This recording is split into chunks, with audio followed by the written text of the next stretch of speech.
Salut à tous, le journal du foot de ce lundi 2 novembre, à peine de retour et déjà décisif. Cristiano Ronaldo a fait le show avec la Juve pour son retour à la compétition dimanche sur le terrain de la Spezia en Serie A après sa période d'isolement suite à plusieurs tests Covid positifs.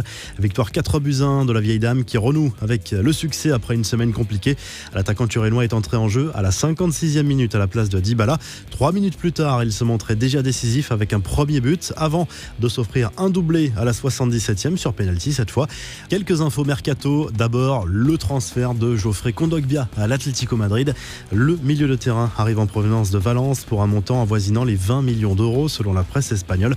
Le Français était en conflit avec sa direction et n'avait pas hésité à tacler son propre président il y a quelques jours.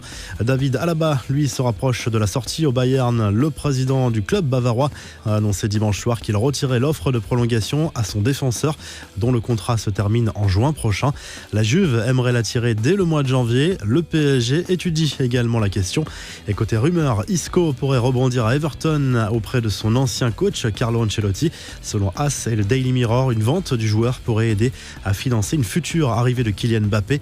Une arrivée en janvier est actuellement étudiée par les Toffees. Les infos en bref, la grosse frayeur de José Fonte, sorti juste avant la mi-temps face à Lyon dimanche soir après avoir pris un doigt de Memphis Depay dans l'œil. Le défenseur portugais a été emmené à l'hôpital. Le joueur s'est plaint de ne plus voir de l'œil droit juste après l'incident. La petite pique de Mourinho aux médias madrilènes qui s'était moqué des débuts difficiles de Gareth Bale avec Tottenham. Cette fois, le Gallois s'est montré décisif en inscrivant le but de la victoire contre Brighton en Première Ligue. Quand j'aurai 5 minutes, j'irai sur Safari pour regarder le site web de Madrid et voir ce qu'ils disent, a lâché le technicien des Spurs. Le mea culpa cette fois de Paul Pogba, fautif sur le penalty qui a permis à Arsenal de dominer Manchester United sur le score d'1-0 ce dimanche en Première Ligue. Le champion du monde a reconnu ses torts. On doit faire beaucoup mieux, moi et l'équipe, on leur a donné la victoire. Il y a eu une erreur de ma part, je prends mes responsabilités, a confié le milieu de terrain des Red Devils. Les Gunners n'avaient plus gagné à Old Trafford en Première Ligue depuis 14 ans. L'incident est presque passé inaperçu, mais il aurait pu être lourd de conséquences avec du public. Ça s'est passé lors du match entre le Betis Séville et Elche ce dimanche en Liga. La rencontre a été un temps interrompue par la chute de la caméra aérienne en tribune, les fameuses Spider Cam qui permettent d'avoir des vues aériennes.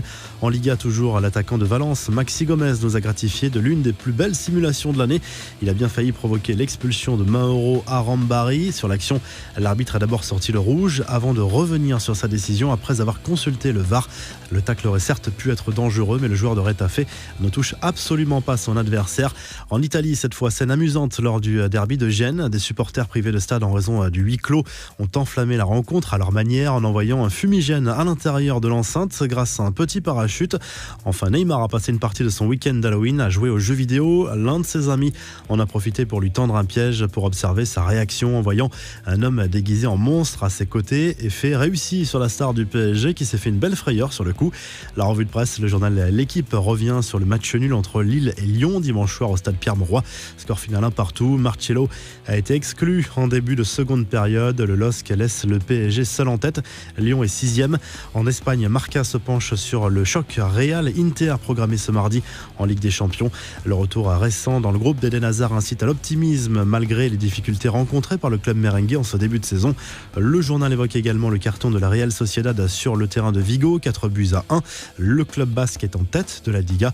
Le journal Sport évoque de son côté le mercato avec le retour dans l'actualité du potentiel transfert d'Eric Garcia au FC Barcelone. Le club catalan est prêt à payer 8 millions d'euros en janvier pour attirer le joueur de Manchester City dont le contrat se termine en juin prochain. Et en Italie, Zlatan Ibrahimovic à la une de la Gazette dello Sport. L'attaquant de l'AC Milan a encore été décisif dimanche sur le terrain de l'Udinese avec un nouveau but sur un retourné acrobatique en fin de match. Les Rossoneri sont seuls en tête de la Serie A. On se quitte avec le classement réactualisé des meilleurs buteurs des grands championnats européens et à très vite pour un nouveau journal du foot.